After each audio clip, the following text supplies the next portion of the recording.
En 2016, la Fondation Gates estima que les poulets africains n'étaient pas assez gros et que leurs œufs étaient trop petits.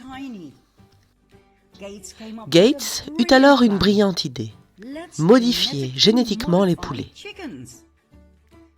L'université de Wageningen, en collaboration avec la société Hendrix Genetics, toutes deux implantées aux Pays-Bas, inventèrent une nouvelle espèce de poulet, tout spécialement conçu pour les pauvres familles africaines.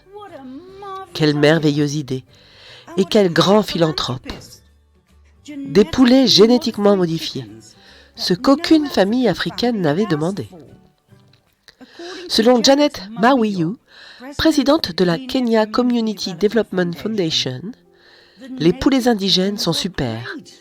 Ils ont peut-être l'air un peu maigres, mais ils ont un goût fabuleux et ils ne sont pas vaccinés. Nos poulets se nourrissent dans la nature. Si on en a davantage, qui va leur payer la nourriture? Et qui va payer les vaccinations? Dit-elle dans une interview.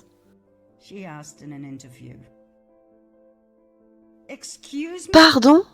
Des vaccinations? Ces super poulets génétiquement modifiés ne sont-ils pas parfaits lorsqu'ils sortent du laboratoire? Visiblement non, puisqu'ils doivent être vaccinés.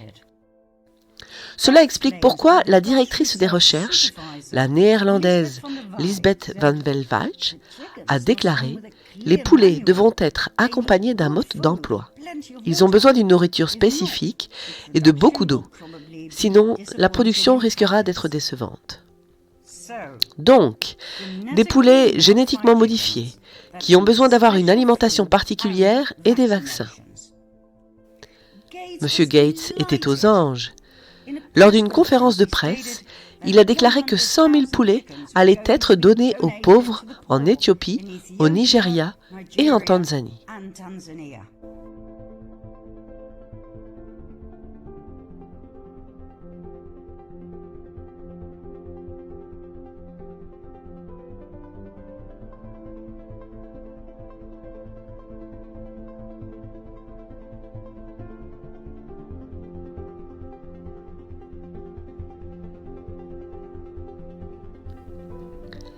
Il a également essayé d'en donner à la Bolivie, mais ils n'en ont pas voulu.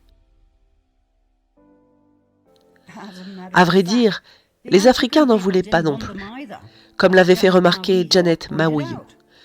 Mais pour une quelconque raison, Bill Gates finit toujours par arriver à ses fins en Afrique. Des poulets génétiquement modifiés, des vaccinations. Il semblerait qu'il ait établi une excellente relation avec les dirigeants les plus corrompus des pays de ce territoire. Oh! Et l'histoire des poulets est venue avec un petit bonus. Peu après que Gates ait présenté ses super poulets, la grippe aviaire a éclaté. Rien qu'au Nigeria, plus de 750 foyers épidémiques ont entraîné la mort de 3,5 millions de poulets.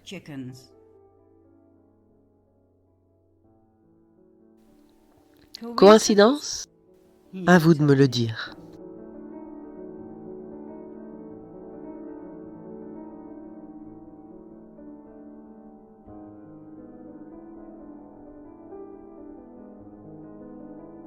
En tout état de cause, tous ces poulets perdus ont dû être remplacés par la société néerlandaise Hendrix Genetics. J'espère vraiment qu'ils leur ont fait un prix d'amis. Oh! Et le responsable du projet de poulet génétiquement modifié de l'université de Wageningen, Johan van Arendonk, promoteur de la thèse que nous vous avons montrée il y a moins de 3 minutes, a obtenu un poste chez Hendrix Genetics en tant que responsable de la recherche et du développement le 1er janvier 2016.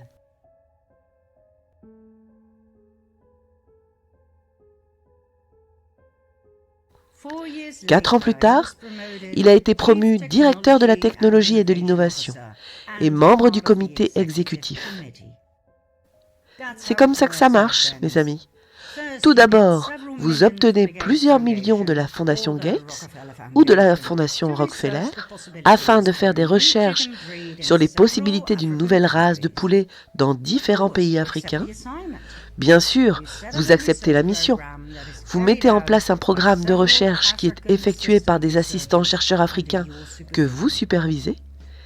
Les documents de ces recherches sont publiés et M. Gates est évidemment satisfait des résultats de vos recherches et par conséquent des opportunités commerciales que vous lui avez permis d'obtenir. Ce qui en résulte pour vous, c'est tout naturellement une évolution dans votre carrière.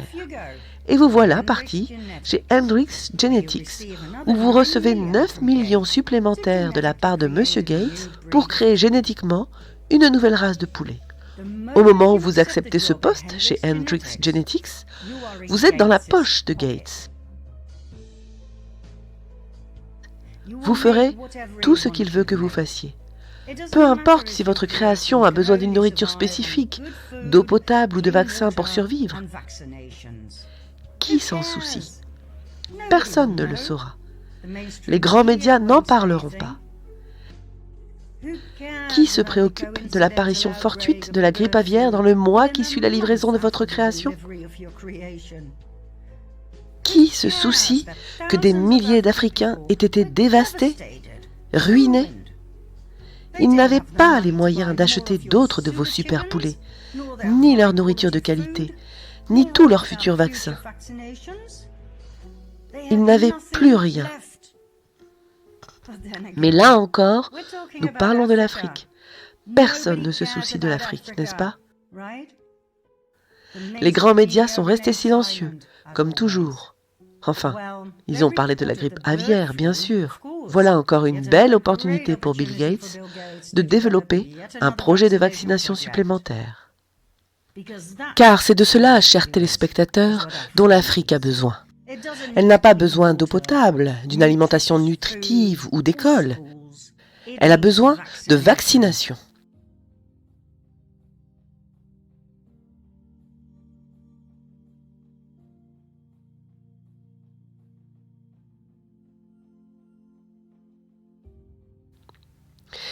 Les poulets ne sont pas les seules espèces animales qui passionnent Gates.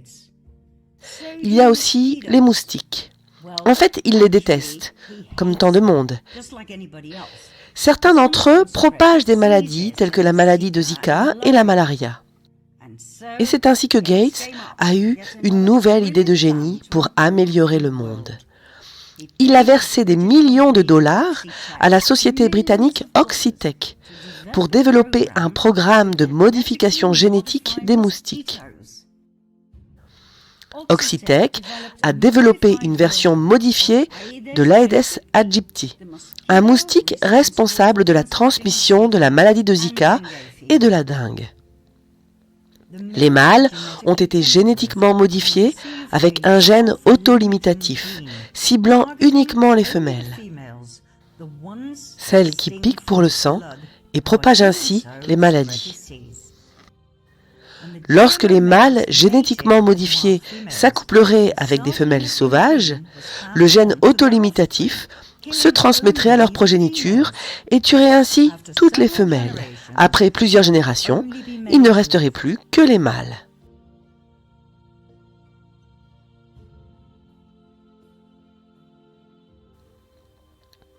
En soi, c'est une idée brillante et une façon assez douce d'éliminer toute une espèce de moustique. Plusieurs essais eurent lieu en Inde et au Panama. Après quoi, le premier grand lâcher officiel s'effectua au Brésil en mai 2018. Des millions de moustiques génétiquement modifiés furent libérés en ville sur une période de 27 semaines. Les résultats semblaient prometteurs au début, et la Fondation Gates fit bien en sorte que la presse publie des articles sur son immense succès. Mais au bout d'un an et demi, les moustiques mâles génétiquement modifiés s'amusaient avec les moustiques femelles naturelles locales. Et des milliards de bébés moustiques hybrides continuèrent à harceler les habitants et à se reproduire joyeusement.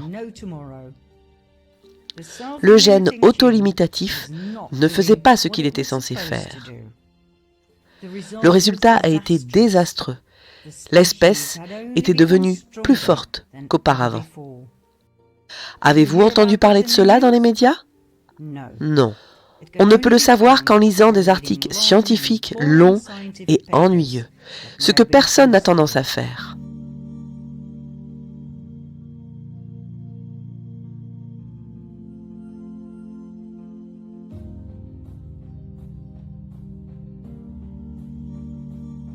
Seuls quelques médias alternatifs s'y ont intéressés. Mais comme toujours, ils ont été ignorés, rejetés et ridiculisés comme de vulgaires théoriciens du complot.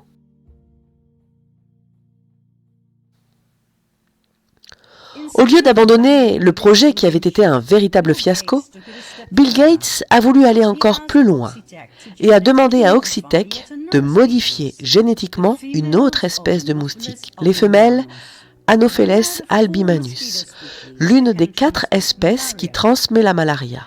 Des essais ont eu lieu au Burkina Faso, en Afrique. Les locaux ont tenté de s'y opposer et ont demandé d'obtenir plutôt des moustiquaires, une solution très efficace et peu coûteuse. Mais comme toujours, ils n'ont pas été écoutés. Pourquoi ces essais expérimentaux ont-ils toujours lieu dans des pays moins développés? Leurs vies n'ont-elles pas d'importance?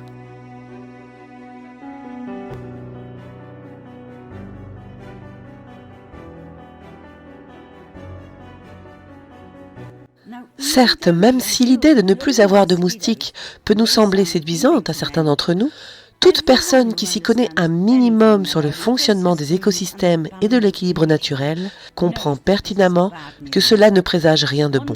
On ne touche pas à l'équilibre naturel sans qu'il s'ensuive des complications. La modification génétique d'un seul type de moustique aura des effets considérables sur la nature et donc sur la population. Surtout dans les zones rurales où les gens dépendent de l'agriculture pour survivre. L'ensemble de l'écosystème pourrait être perturbé de manière inimaginable. Il y aurait normalement fallu des années avant d'adopter une loi environnementale pour ce genre de choses. Mais à cause du Covid-19, l'Agence de protection de l'environnement en a décidé autrement. Les lois environnementales ne seront pas maintenues à ce stade. Les moustiques peuvent être libérés. Et cette fois, en Floride. Et donc, au cours de l'été 2020, des essaims de moustiques génétiquement modifiés devaient être libérés. Mais grâce à la protestation de la population, l'opération fut arrêtée.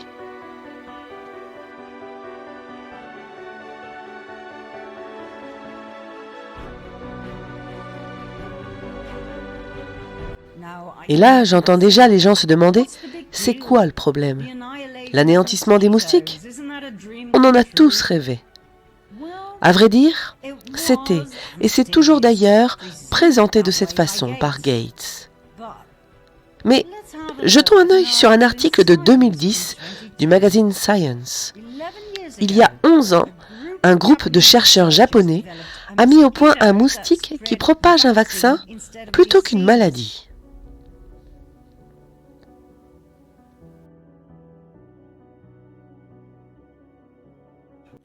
Cependant, les problèmes d'éthique et de réglementation empêcheront les créatures de prendre leur envol, a déclaré le chercheur.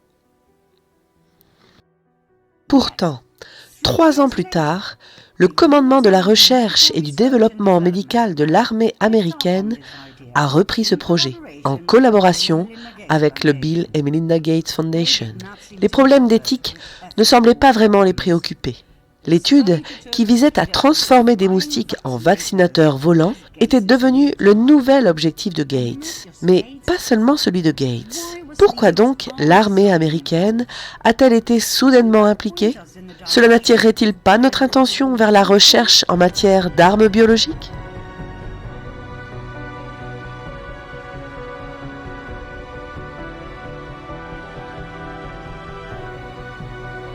Maintenant, Pour les téléspectateurs qui pensent que la transformation des moustiques en armes est trop farfelue, s'il vous plaît, faites des recherches sur le sujet et vous découvrirez facilement que déjà en 1953, les États-Unis travaillaient sur le projet effort d'armement avec des vecteurs de maladies, comme ils l'ont appelé.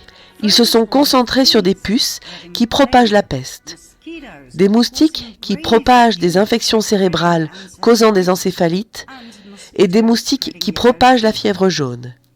Des essais expérimentaux ont eu lieu en Floride et en Géorgie pour voir si les insectes pouvaient être utilisés avec succès comme armes biologiques afin d'éliminer des populations urbaines.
Un document déclassifié de 1981 intitulé « Évaluation de la guerre entomologique en tant que danger potentiel pour les États-Unis et les nations européennes de l'OTAN » décrit en détail comment le gouvernement a développé des élevages de millions de moustiques comme armes et les a relâchés sur des résidents américains lors d'opérations secrètes.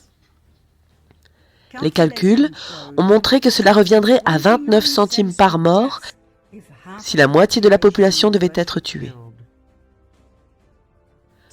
29 centimes par mort. Voilà un moyen merveilleusement rentable d'exécuter un massacre. Rien de nouveau sous le soleil. Depuis des décennies, les armées du monde entier font ces horribles expériences sur les citoyens qui ne se doutent de rien sur leur propre territoire et d'autres pays. Peu importe si ça tuait des gens, même des enfants innocents, tout ce qui comptait, c'était l'information et l'avancement de la recherche, ce qui est assez macabre en soi. Comment percevez-vous le fait qu'à l'heure actuelle, la Fondation Gates soit impliquée dans ce genre de choses ? Bien sûr, il s'agit de cibles différentes, d'équipements plus modernes, mais l'idée de base reste inchangée. Comment mettre en place un génocide de la manière la plus efficace et la plus rentable possible? De la dépopulation dans toute sa splendeur. Une grande partie de la collaboration entre la Fondation Gates et l'armée américaine est classifiée. À partir de 2013, on ne peut plus trouver grand-chose sur le sujet, à moins d'avoir une autorisation spéciale. Bizarrement, ça ne m'étonne pas vraiment. Ah, et Oxitec, la société qui a été financée par la Bill et Melinda Gates Foundation pour développer des insectes génétiquement modifiés, est également très proche de l'armée américaine. Leur PDG actuel, Gray Franzen, a travaillé pour le département d'État des États-Unis. Il a été conseiller auprès de la marine américaine. Il a rédigé le premier guide des organisations non gouvernementales pour l'armée et il est considéré comme un expert des relations entre les ONG et l'armée. De plus, lorsqu'il était président d'Olfactor, une société similaire à Oxitec, il a signé des accords avec l'Institut de recherche de l'armée américaine, Walter Reed, pour que les bases militaires du monde entier utilisent la technologie d'Olfactor. Quand la technologie d'une entreprise d'OGM est utilisée par l'armée et qu'il y a un lien direct avec un laboratoire de biodéfense, Fort Detrick, dans le Maryland, connu pour des tests secrets en armement biologique effectués sur des civils américains afin d'étudier l'utilisation des moustiques comme vecteurs d'armes biologiques, vous pouvez être assuré que la société et son président étaient à leur écoute pour le développement des armes biologiques génétiquement modifiées. C'est ce même homme qui dirige les opérations pour le lancement des moustiques en Floride en tant que président d'Oxitec avec l'argent de Bill Gates. Et si Gates œuvrait à un monde meilleur, pensez-vous vraiment que certains de ces projets seraient classés top secret? Pourquoi diable dépense-t-il des millions de dollars pour des insectes génétiquement modifiés qui pourraient et qui ont été utilisés pour propager des maladies et vacciner les gens? Que nous cache-t-on? Serions-nous utilisés comme cobayes pour de nouvelles expériences militaires? Et pourquoi la Floride? Y aurait-il un lien avec ces minuscules drones ultra performants qui ressemblent à des moustiques? En 2018, la course entre les États-Unis et la Russie pour être le premier à fabriquer des véhicules aériens sans pilote, UAV, ou des micro-véhicules aériens, MAV, faisait la une des journaux. Grâce à la nanotechnologie, ces petits drones peuvent être déployés contre la population, par exemple lors de manifestations pacifistes. Équipés d'une caméra et d'un microphone, ils peuvent se poser sur vous, prélever des échantillons de votre ADN ou laisser des traces de nanotechnologie sur votre peau.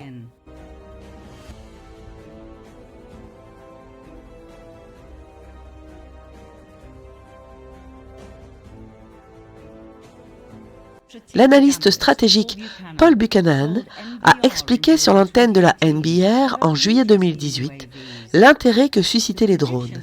Il déclara que l'industrie des drones pourrait valoir jusqu'à 89 milliards de dollars d'ici 2022. D'une manière ou d'une autre, il nous est difficile de croire que notre philanthrope Bill Gates n'ait rien à voir avec le business des insectes drones. Ce n'est probablement qu'une question de mois avant qu'il ne fasse la promotion des nano-insectes et de leurs innombrables avantages dans une interview.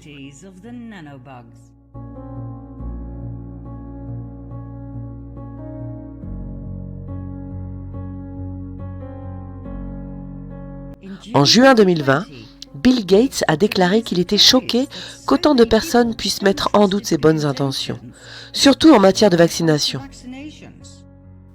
« Nous ne faisons que donner de l'argent », a-t-il déclaré.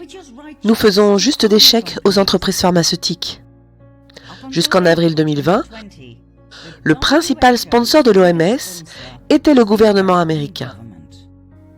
La Bill et Melinda Gates Foundation était numéro 2. Lorsque le président Trump a mis un terme à ce financement, M. Gates est devenu le plus grand sugar daddy de l'OMS. C'est le propriétaire de l'OMS. Arrêter le financement de l'OMS pendant une crise sanitaire mondiale est aussi dangereux que cela en a l'air. Leur travail ralentit la propagation du Covid-19 et si ce travail est arrêté, aucune autre organisation ne peut les remplacer. Le monde a besoin de l'OMS maintenant plus que jamais. La vérité est que le groupe a désormais besoin de M. Gates plus que jamais. Suite au retrait des États-Unis, il devient leur donateur principal. Et oui, $1 sur 10 que l'OMS reçoit vient de la poche du deuxième homme le plus riche du monde. Alors, devrions-nous nous inquiéter de savoir à quel point un seul homme a peut-être une influence de taille auprès d'une entité manifestement corruptible telle que l'OMS? Il est traité comme un chef d'État, non seulement à l'OMS, mais aussi au G20. C'est l'un des hommes les plus influents en matière de santé mondiale. L'impact de la fondation sur l'OMS est énorme. S'ils n'étaient pas là, s'ils partaient avec leur argent, les conséquences seraient considérables et tout le monde n'en est que trop conscient.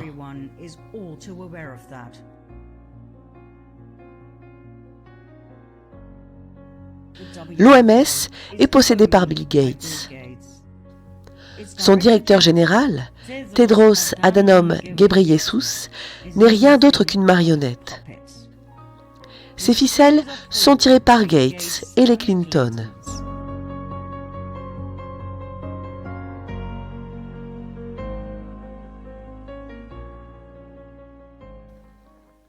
En 2018, un autre scandale a été révélé.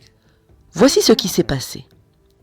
Avant que Tedros ne devienne directeur général de l'OMS, il a occupé 2 postes de haut niveau au sein du gouvernement éthiopien, celui de ministre de la Santé, puis celui de ministre des Affaires étrangères.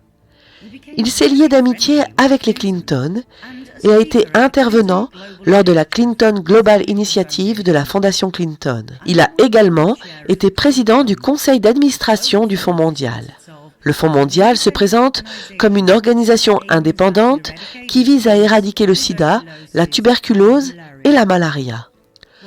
Durant la présidence de Tedros au Fonds mondial, l'organisation fut impliquée dans des affaires de fraude et de détournement de fonds.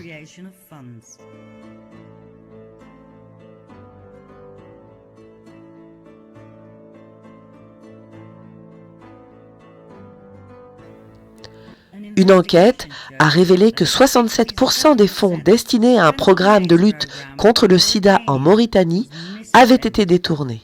Et la Mauritanie n'était pas le seul pays à ne pas avoir reçu une grande partie de l'argent qui lui était destiné. Selon les enquêteurs financiers Larry Doyle et John Moynihan, il s'agit là d'un cas typique de blanchiment d'argent.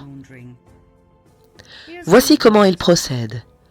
La Fondation Clinton a reçu des millions de dollars provenant de pays pauvres, tels que la République dominicaine, le Rwanda et le Lesotho. Cela paraît déjà assez étrange, vous ne trouvez pas ? Je veux dire, ces pays ne sont-ils pas censés être les derniers bénéficiaires de ce flux financier ? Mais passons. Ces pays avaient reçu de l'argent provenant du Fonds mondial. Le Fonds mondial avait ensuite reçu des millions de dollars de la part de l'USAID via le département d'État. Qui avait vendu ces fonds en trop ? Nul autre que la secrétaire d'État Hillary Clinton. La Fondation Clinton a ensuite reçu des millions de la part du Fonds mondial. En effet, du blanchiment d'argent top niveau. Doyle et Moynihan ont témoigné devant le Congrès sur la corruption de la Fondation Clinton, dans laquelle le Fonds mondial, alors présidé par Tedros, notre actuel président général de l'OMS, a joué un rôle important. Le même Tedros qui dicte maintenant au monde entier ce qu'il faut faire au sujet du Covid-19. Quel drôle de monde, n'est-ce pas ?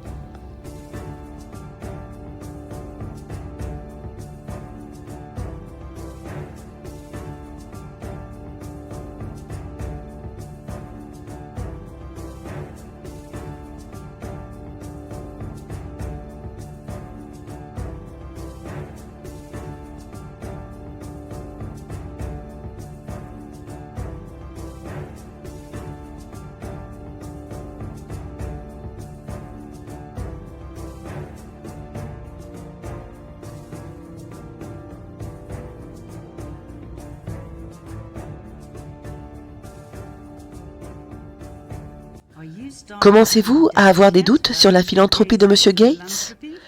Êtes-vous prêt à savoir ce qui pourrait le conduire derrière les barreaux une fois cela révélé ? Alors suivez-moi dans la partie 10.